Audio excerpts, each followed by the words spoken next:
خدا کا سلام ہو. میں آ گیا ہوں مشن کہہ رہا ہوں گروپ کے اندر. تو جو خدا کے پیاسے اور بھوکے ہیں وہ آئیں اور میں تیار ہوں سوال و جواب کے. السلام علیکم ورحمۃ اللہ وبرکاتہ. To all dear group members of pure discussion group, ہم آج ایک بار پھر سے محترم زاہد خان صاحب کا پرخلوص استقبال کرتے ہیں، ان کو ویلکم کہتے ہیں ایک اور سوال و جواب کی نشست میں. آئیں. جی شکریہ فیصل بھائی. السلام علیکم محترم زاہد خان صاحب، ہم پروگرام شروع کرتے ہیں. میں ذرا فیصل بھائی کا میسج دیکھ لوں. جی محترم زاہد خان صاحب، پہلا سوال ایک ممبر کا ہے. انہوں نے پوچھا ہے کہ بعض لوگوں کا کہنا ہے کہ اس دنیا میں جو کچھ ہو رہا ہے وہ ارواح کی دنیا میں پہلے ہو چکا ہے، اب محض ایک پرانی فلم چلائی جا رہی ہے. آپ کا کیا خیال ہے؟ یہ درست نہیں ہے. اس کے بارے میں کچھ لوگوں کا کہنا تو میں نہیں سمجھتا. میں نے اپنی کتاب میں یہ بتایا ہے کہ یہ ارواح روح کی دنیا میں بگڑ گئی تھی اور مختلف ڈیمینشن میں رہتی تھی. اس کی تفسیر جو ہے میں نے اپنی کتاب لال کتاب میں بتائی ہے. تو اس کے بعد یہ ظاہری کائنات تخلیق کی گئی، تو یہ کاپی نہیں ہو رہی. اور جب یہ ظاہری کائنات تخلیق کی گئی تو خدا نے موقع دیا ہے جسم کے ساتھ کہ ہم مختصر سے وقت میں اپنی منزل کو پالیں. کیونکہ روح کی دنیا میں اگر 30 کروڑ سال چاہیے روح کی ترقی کے لیے، تو اس زمین پر جسم کے ساتھ 80 سال میں وہ اپنا گول پا سکتی ہے. لیکن ایسا نہیں ہوا، کیونکہ آدم اور حوا اور پھر بعد میں آنے والے آدموں نے خدا کا وہ ارمان پورا نہیں کیا. اس لیے یہ کنٹینیو ہے نبوتیں. پھر دوسرے خدا نے یہ چاہا بھی کہ کیونکہ روح کی جو ترقی ہے روح کی دنیا میں وہ بڑی سلو ہے، اس لیے ہم صرف یہ زمین ہی نہیں ہے بلکہ اور بھی ان گنت پلانٹ ہیں جہاں پہ زندگی ہے، اور موقع دیا جا رہا ہے ان کائنات جو وہ تخلیق کر چکا تھا روح کی دنیا میں، ان کو بھی موقع دیا جا رہا ہے کہ وہاں وہ جسم کے ساتھ اپنی روح کی ترقی کو بڑی تیزی سے پالیں. تو یہ سلو پروسیس تھا روح کی دنیا میں، جس کو تیز کرنے کے لیے ظاہری کائنات تخلیق کی گئی ہے. تو ایسا نہیں ہے کہ پرانی فلم دکھائی جا رہی ہے، بالکل بھی نہیں. خدا اپنے کام بڑی حکمت اور بڑی سوچ و بچار کے ساتھ کرتا ہے. جی محترم بہت بہت شکریہ. یہ جو بات آپ نے بیان فرمائی ہے کہ یہ جو ارواح ہیں یہ روح کی دنیا میں بگڑ گئی تھیں، تو اس لیے ظاہری کائنات تخلیق کی گئی تاکہ ہم لوگ مختصر وقت میں اپنی منزل کو پالیں. تو یہاں دو سوال پیدا ہوتے ہیں. پہلا سوال تو یہ ہے کہ یہ جو راز تھا جس سے آپ نے پردہ اٹھایا ہے، اس سے پہلے کبھی بھی کسی نبی نے اس راز سے پردہ نہیں اٹھایا، کیونکہ یہ بات ہمیں پہلی دفعہ آپ کی تعلیمات سے ملی ہے اور آپ کی کتابوں میں ملی ہے. کیا ایسا کوئی ذکر قرآن پاک میں یا بائبل وغیرہ میں موجود تھا؟ میری نظر سے کم از کم نہیں گزرا. کیا آپ بتا سکتے ہیں؟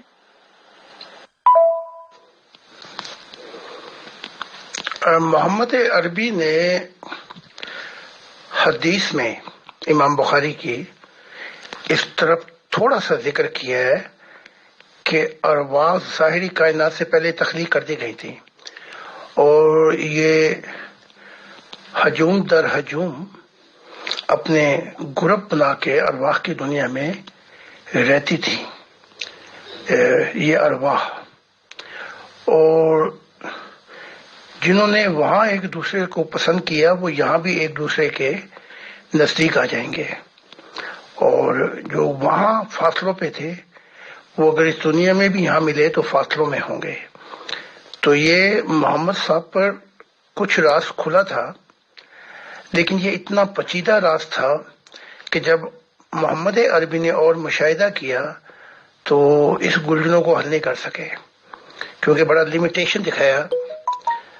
تو اس کے بعد یہ 1500 سال کی بات، کیونکہ میں تفصیلات سے مشاہدہ کر چکا ہوں اور خدا کی مہربانیاں بھی ہیں کہ اس نے اپنی ان رازوں کو تفصیل سے کھولا میرے سامنے، تو اس لیے میں یہ راز تفصیل سے بتا رہا ہوں.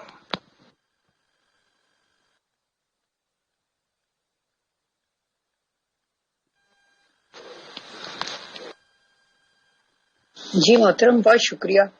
جیسا کہ آپ نے فرمایا کہ محمد عربی نے حدیث میں تھوڑا سا ذکر کیا تھا کہ روحیں ہجوم در ہجوم گروپ بنا کر وہاں رہتی تھی وغیرہ وغیرہ.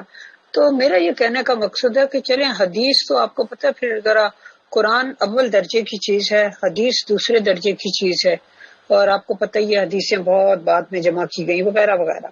تو میرا مطلب یہ ہے کہ قرآن پاک جیسی امپورٹنٹ کتاب جب نازل ہو رہی تھی تو اس میں اور باتیں اتنی کھول کھول کر بیان کی گئیں. وراثت کے مسائل ہیں کہ کس طرح وراثت تقسیم ہو، جبکہ یہ سارے دنیا والے معاملے ہیں، دنیا میں ہی رہ جانے ہیں. کس طرح وضو کیا جائے، اور باقی بھی میرا مطلب ہے کہ بیویوں کے ساتھ کس طرح تعلق رکھا جائے، اور مطلب اس طرح بہت سی باتیں جو اور ہیں بہت ہی تفصیل سے ہیں.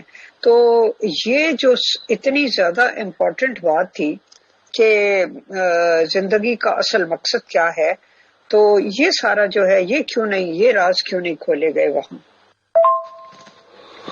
ہاں، یہاں پر غلطی ہوئی ہے کہ آسمانی رازوں کو نہیں کھولا گیا سوسائٹی کی پیچیدہ معاملات کی وجہ سے، کمپلیکیشن. لیکن سوسائٹی کے مسائل کو حل کرنے کے لیے حکمت عملی سے شریعت لائی گئی اور مسائلوں پہ بات کی گئی. یہ غلطی عیسیٰ سے ہوئی، یہ غلطی محمد عربی سے ہوئی، بلکہ میں یوں کہوں گا کہ یہ غلطی جو ہے اس کتاب میں بہت سے نبی کھڑے ہیں.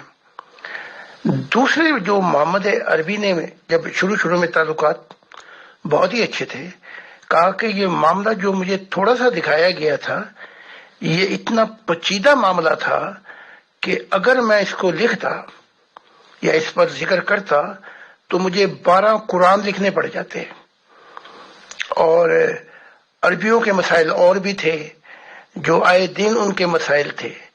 یہ بات تو مجھے موسیٰ نے بھی کہی کہ جو مشاہدات کیے، لیکن آئے دن بنی اسرائیل کے مسائل حل کرنے کے لیے اتنا وقت ضائع ہو جاتا تھا. بلکہ یترو نے بھی یہ کہا تھا موسیٰ کو، یہ تو کیا کر رہا ہے، تو روحانی جو گائیڈنس ہے وہ دے. تو محمد عربی نے جب دیکھا کہ روزانہ کی الزینیہ اور مسائل اور جو قرآن جو ہے اس کے لیے جس کا لیے تھوڑا تھوڑا ذکر کیا گیا، اس کی تفصیلات کو بتانے کے لیے یہاں پہ غلطی ہوئی ہے تمام نبیوں سے. اگر تفصیلات بتاتے ہیں، چھوٹی چھوٹی جو باتیں دیکھیں، تو اس کے لیے 12 کیا 20 کیا 21 قرآن چاہیے. جیسے عیسیٰ نے کہہ دیا کہ وہاں ہم فرشتوں جیسے ہوں گے، لیکن اب وہ تفصیلات بتائی جائے تو ایک کتاب چاہیے اس کے لیے. تو یہاں پر آ کے یا تو صبر یا انسان کو دیکھے کہ پرائورٹی کون سی ہے، سب سے اہم چیز کون سی ہے. اور اگر وہ مسائل حل نہیں کرتا سوسائٹی کے تو وہ پھر اٹیکٹیشن نہیں پاتا، وہ لوگوں کو نہیں لے کے آئے گا اپنی طرف. تو وہ چیزیں سامنے رکھی گئیں پول کے، جیسے پول نے رکھی کہ بس جلدی سے ایک چابی دے دو کہ یہ کرو گے تو جنت میں، یہ کرو گے تو جہنم میں، اور باقی پھر ان کے مسائل حل کرنے کے لیے سوسائٹی کی اٹریکٹیشن اپنی طرف کی. اب میرا معاملہ دوسرا ہے. اب یورپ میں اگر میں کلی تعداد اکٹھی کروں تو کوئی غالباً 40 یا 50 ہزار ممبر جو تھے وہ اس وقت ہونے چاہیے تھے، لیکن میں نے ان کے مسائل نہیں حل کیے جو کرنے چاہیے تھے. ان کے مسائل حل کرتا تو اور لوگ آ جاتے اس مشن میں، بلکہ تعداد لاکھوں کیا اور کروڑوں تک بھی پہنچ سکتی تھی. اور جو اور لوگ آتے پھر ان کے مسائل حل کرتے کرتے، یہ بعد میں یہ وقت نہیں تھا میرے پاس، لہذا بڑی ان کے مسائل حل نہیں کیے تو ہوا یہ کہ وہ آتے گئے اور جاتے گئے. اور خدا مجھے کہہ رہا تھا جو میں کہہ رہا ہوں وہ کر. تو جب یہ خدا نے مجھ پہ یہ راز کھول دیا تو ان کے مسائل حل کرنے کی بجائے میں نے روحانیت کے رازوں پر توجہ دی، یہ کہہ کے کہ خدا کہہ رہا ہے جو تو سن رہا ہے، جو مشاہدہ کر رہا ہے اور جو تیرا سفر ہے میرے ساتھ، ان سب کو قلم بند کر. تو پھر مجھے ایک ایسا فیصلہ کرنا پڑا کہ جو بڑا سخت تھا، اور میرے ممبر بھی کافی نکل گئے میرے ہاتھ سے، جو فیصلہ دل و دماغ قبول نہیں کرتا تھا. لیکن پھر جو میری روحانیت جو بڑی تو وہ یہ تھی کہ سب سے پہلے خدا. جی محترم، بہت شکریہ. اس طرح کافی باتوں کا پتہ چلتا ہے جو بہت ہی گہری اور نایاب باتیں ہوتی ہیں. اس میں یہ پوچھنا چاہتی ہوں کہ وہ کون سے مسائل تھے جو آپ کے پاس آنے والے آپ سے حل کروانا چاہتے تھے، اور وہ کون سا سخت فیصلہ تھا جو آپ کو کرنا پڑا؟ کیونکہ ظاہر ہے جو بھی آپ کے پاس آتے تھے، آج کا دور ایسا ہے کہ ظاہر ہے وہ آپ سے انٹرنیٹ وغیرہ کے ذریعے، سوشل میڈیا کے ذریعے ہی متعلق زیادہ تر ہوتے ہوں گے نا. باقی ٹھیک ہے کہ آپ وزٹ بھی کرتے ہیں، سیمینارز بھی کرتے ہیں، پرسنلی بھی جا کے لوگوں سے ملتے ہیں، لیکن وہ لوگ اپنے اپنے ملکوں میں ان کے جمہوریت ہے اور ان کے ملکوں کے قوانین ایسے ہیں جس سے ان کے جو مادی یا معاشرتی زندگی میں مسائل پیدا ہوتے ہیں، اس کے لیے وہ قانون سے یا معاشرے کے جو بھی ذمہ دار افراد ہیں وہاں سے رجوع کر سکتے ہیں. وہ آپ سے کیا حل کرانا چاہتے تھے اور آپ کو کیا سخت فیصلہ کرنا پڑا؟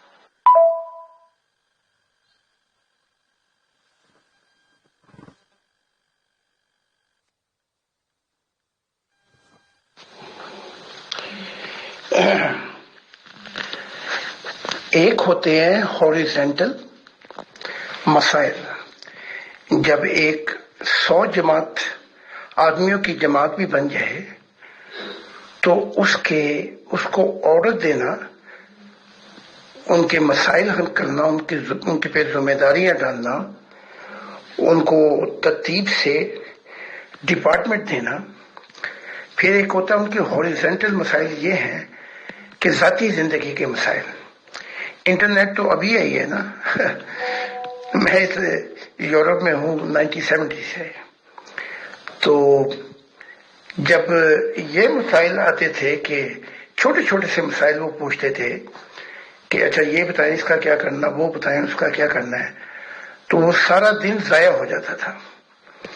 اب جیسے آپ چھیڑ دیں اگر مسلمانوں کے یا عیسائیوں کے کوئی بھی ان کے مسائل کا سوال، تو بلکہ 2 گھنٹے پورے ضائع ہو جاتے ہیں اسی رخ پر.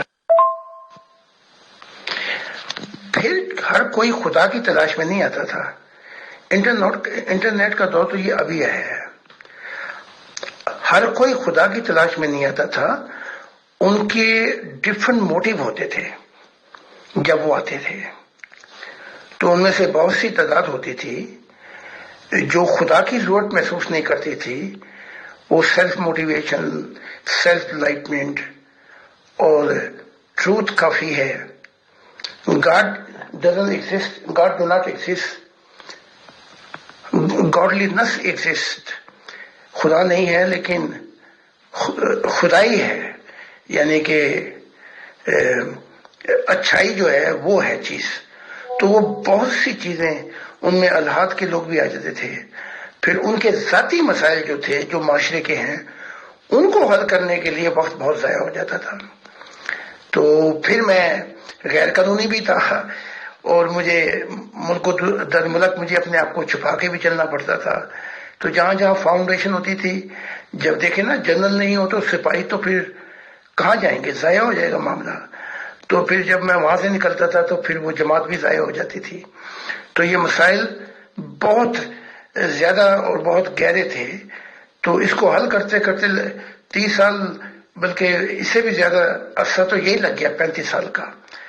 پھر اپنا خدا نے کہا کہ میں جنگل میں آ کے دعا کروں، تو اس کے ساتھ ساتھ بھی تھا لیکن اتنا نہیں رہا.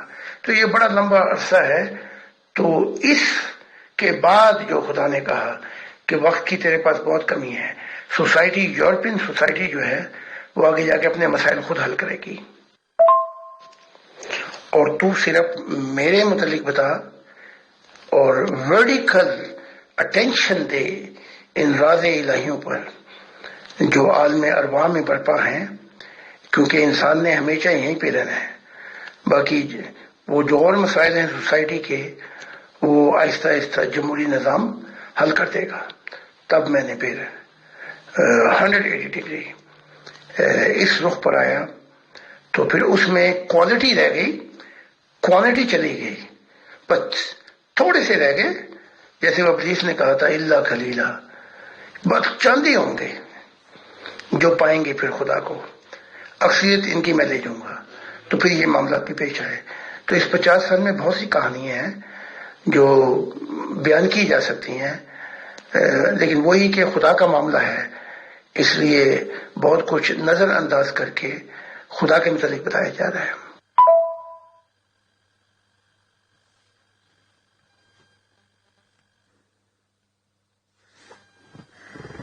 جی محترم، بہت بہت شکریہ. بڑے ہی اچھے طریقے سے آپ نے یہ جو پوائنٹ ہے اس کو کلیئر کیا، کیونکہ میرے ذہن میں یہ خیال آ رہا تھا بالکل کہ پرانے انبیاء جب آتے تھے تو ظاہر ہے وہ کسی ایک خاص علاقے میں ہوتے تھے، وہیں وہ پیدا ہوتے تھے، وہیں مر جاتے تھے.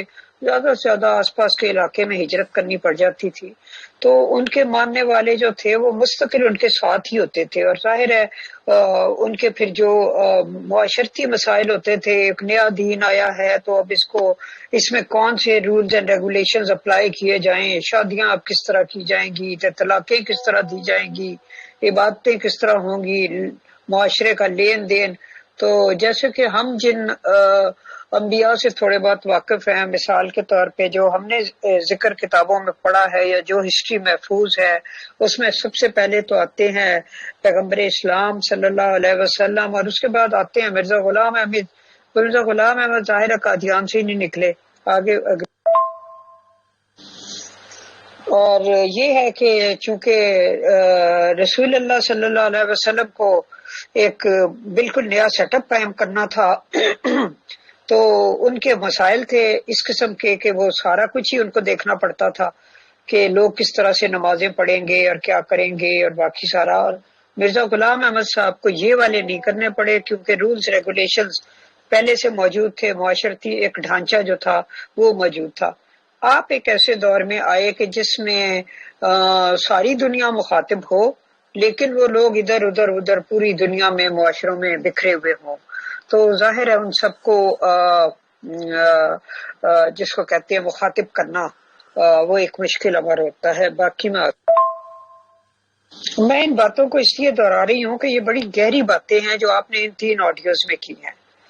ہاریزنٹل مسائل جو ہیں، یعنی ذمہ داریاں، ان کو لاہ عمل دینا، بھئی تم نے یہ کام کس طرح کرنا ہے. پھر آپ نے کہا کہ جب جنرل نہ ہو، جرنیل نہ ہو تو سپاہی کیا کریں.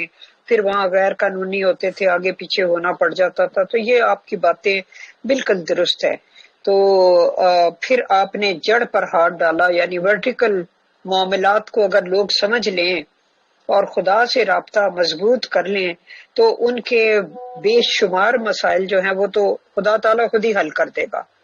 جو بھی بندہ خدا سے رابطہ قائم کر لیتا ہے تو پیس آف مائنڈ اس کو مل جاتا ہے، اور اللہ تعالیٰ ایک غیر معمولی قسم کی اس کی مدد بھی کرتا ہے، اور وہ چھوٹے چھوٹے جھگڑوں، لڑائیوں، کمینگیوں، گھٹیا پن سب سے نکل کے ذرا بلند ہو جاتا ہے، جس کی وجہ سے اس کی زندگی کا جو معیار ہے وہ کافی بلند ہو جاتا ہے.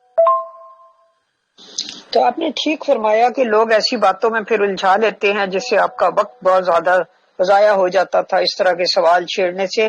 لیکن آپ یقین کریں کہ یہ سوال جو میں یہاں پہ چھیڑ رہی ہوں ان سے بہت سے لوگوں کو بہت فائدہ ہوگا، کیونکہ یہ اتنا باریک روحانی علم جو ہے وہ اس کے ذریعے آپ کے اندر سے نکل کے آ رہا ہے اور ان ویڈیوز کے ذریعے دنیا تک پہنچے گا کہ یہ ایک جس کو کہتے ہیں کہ مردہ روحوں کے لیے انشاءاللہ تعالی آب حیات ثابت ہوگا.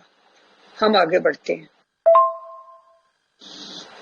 اگلا سوال میرا یہ ہے کہ آپ نے فرمایا تھا کہ جو کام یہاں 60-70-80 سال کی عمر تک زندگی میں ہو سکتا تھا وہ وہاں پر 30 کروڑ سال میں بھی نہیں ہو سکتا تھا.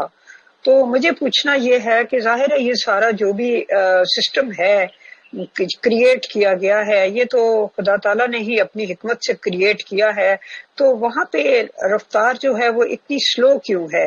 اور اگر باڈی مل جائے تو وہ رفتار اتنی زیادہ تیز کیسے ہو جاتی ہے؟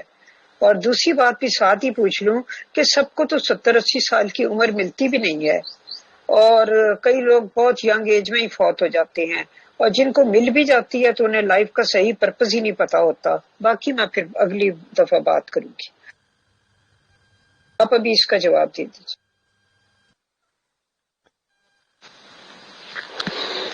بہت بہت شکریہ جو آپ نے خود تفصیل سے ان چیزوں کی طرف روشنی ڈالی. اچھا، پہلے سوال کا جواب دے دوں میں کہ جسم اور روح کیا ہے. یوں کر لیں کہ جسم جو ہے، روح جو ہے وہ سوئی ہے اور جسم دھاگا ہے. اچھا، اگر سوئی اور دھاگا ہے تو آپ سی سکتے ہیں کوئی چیز. جب موت آ جاتی جسم پر تو یہ سوئی رہ جاتی ہے، تو اب اس سوئی کو گھمائیں تو سوراخ ہوں گے. تو خدا نے بہت سوچا اس کے متعلق کہ ارواح جو کروڑوں کروڑوں کھربوں سال لگتے ہیں سلو موشن کے اندر، اس کی کوئی تیزی کی جائے. تو جب شعور پانے کے لیے، اب جیسے خدا کو شعور پانے کے لیے بہت وقت لگا، جو وقت پہنچ ہی نہیں سکتا وہاں تک. پھر مینٹل پاور اس کو انویسٹ کرنے میں بہت وقت لگا، جو وقت نہیں پہنچ سکتا، نہ ٹائم اینڈ نہ اسپیس. تو خدا ان چیزوں کو دیکھ چکا تھا. پھر جب ارواح تخلیق کی گئیں تو دیکھا کہ جب خدا کو خود اتنا وقت لگا بے انتہا کہ وقت کی ہم وہاں تک پہنچ سکتے ہی نہیں، تو پھر خدا نے بہت بعد میں، یہ پروسیس بھی بہت بعد میں ہوا، ایک دم نہیں ہو گیا. پھر یہ فیصلہ کیا کہ جسمانی دنیا تک یہ ظاہری کائنات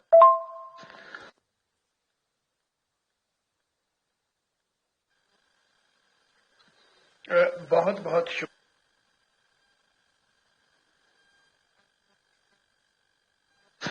سوری وہ لمبی ہو گئی. تو ظاہری کائنات کی ایکسپیریمنٹ میں دیکھا کہ جسم جو ہے، یہ جو سیکنڈ مادہ ہے، اس کے اندر ایک پش ہے. یعنی کہ یہ بہت، اگر جسم روح کے ساتھ ہے تو ایسے ہے جیسے پائلٹ اور راکٹ ہوتا ہے. تو اس کو جب ہم اسٹیئرنگ پائلٹ بیٹھ جائے تو راکٹ کو جہاں چاہے لے جائے. تو اس کی نسبت مشاہدہ کرتے ہوئے خدا نے پھر یہ ظاہری کائنات تخلیق کی اور ہر ارواح کو مختلف جہانوں میں بھیجا ظاہری کائنات کے، کہ یہ پروسیس جو ہے بہت تیزی سے آگے کو آئے، کیونکہ خدا کو خود بہت، یعنی کہ وہاں تو وقت پہنچ نہیں سکتا، وہاں تو اندھیرے تھے، وقت کی پہچان روشنی سے ہوئی. تو خدا کو خود اتنا اندھیروں میں وقت لگ گیا اس کے لاشعوری سے شعور میں. پھر دماغی مشاہدات، دماغی مینٹل پاور کو استعمال کرنے میں، پھر آگے جو مسائل آئے، یعنی کہ سچائی کیا چیز ہے اس کو مشاہدہ کرنے میں، تو ایموشن، اور پھر خدا کو خود بہت وقت لگ گیا تھا. پھر اسی ایکسپیریمنٹ میں شروع کے اندر خدا نے ارواح کو بھی ویسے ہی تخلیق کیا جیسے کہ وہ پروسیس سے گزرا تھا. تو پھر بہت بعد میں جا کے یہ کائنات کا کانسیپٹ پیش ہوا. جیسے خدا جو ہے God is also one scientist, تو وہ پہلا سائنٹسٹ ہے. تو پھر بعد میں جا کے اس کو یہ محسوس ہوا کہ اس کو پروسیس کو تیز کیا جائے. اب میں دوسرے سوال کی طرف توجہ دیتا ہوں. وہ کیا تھا؟ یہ کہ بہت سے لوگ جو ہے وہ شروع میں ہی مر جاتے ہیں، بچپن میں ہی مر جاتے ہیں. تو اس کے بارے میں جب میں نے سوال کیا تو خدا کا جواب یہ تھا کہ جو بچپن میں مر جائیں یا چھوٹی عمر میں مر جائیں ان کو موقع دیا جاتا ہے، لیکن یہ راز بڑا کمپلیکیٹڈ ہے. اور دوسری ظاہری کائناتوں میں انہیں موقع دیا جاتا ہے. تب خدا نے کہا کہ جو ہی میری دنیا نزدیک آ جائے گی ہر انسان کو 100 سال ملیں گے، یعنی کہ اتنا وقت ملے گا کہ وہ اپنی روحانیت کو، اس کی منزل کو پالے. تو یہ خدا نے کہا کہ یہ جو حادثات ہیں اور یہ جو ناشعوری ہے لوگوں کے اندر، اس کا ایک لمبا پروسیس جو ہے یہ لاشعوری ہے. تو جو انسان خدا کی بادشاہت کے نزدیک آئیں گے یہ شعور بھی بہت تیزی سے انسان کی ترقی کا باعث ہوگا، اور علم جو خدا معرفت الہی دے گا، اور یہ حادثات بھی نہیں ہوں گے. اور یہ جو غلط تقدیر ہے اسے خدا غلط تقدیر کہتا ہے. خدا کی نگاہ میں تقدیر جو ہے وہ ایک ہی ہے کہ اس نے انسان کو خوشیوں کے لیے پیدا کیا تھا، انسان کو کل آزادی دے کے اپنی رفتار سے کہ وہ سب جہانوں میں جا کے انجوائے کرے، کہ اسے وہ اپنا آزادی، وہ حصے، وہ کوالیفیکیشن دی تھی، نہ ختم ہونے والی محبت اور جو سکون خدا کے اندر ہے نوروں میں، وہ سب کچھ خدا نے دیا تھا. تو یہ جو کچھ ہو گیا یہ غلط تقدیر ہے.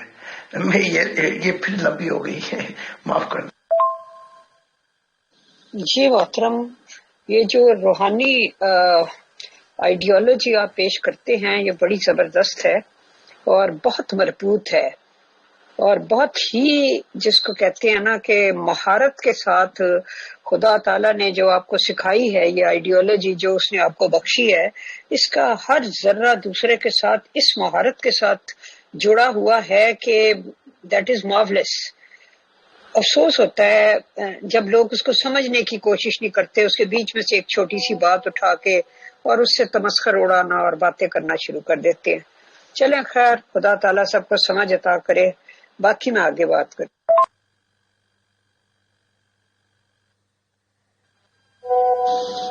اور میں نے اپنے کولیگ سے بھی اور باقی لوگوں سے یہ سوال کیا تھا کہ آپ کے خیال میں آپ اس دنیا میں کیوں آئے ہیں. تب تک سچی بات ہے مجھے بھی پرپس اتنا زیادہ کلیئر نہیں تھا، پتہ نہیں تھا.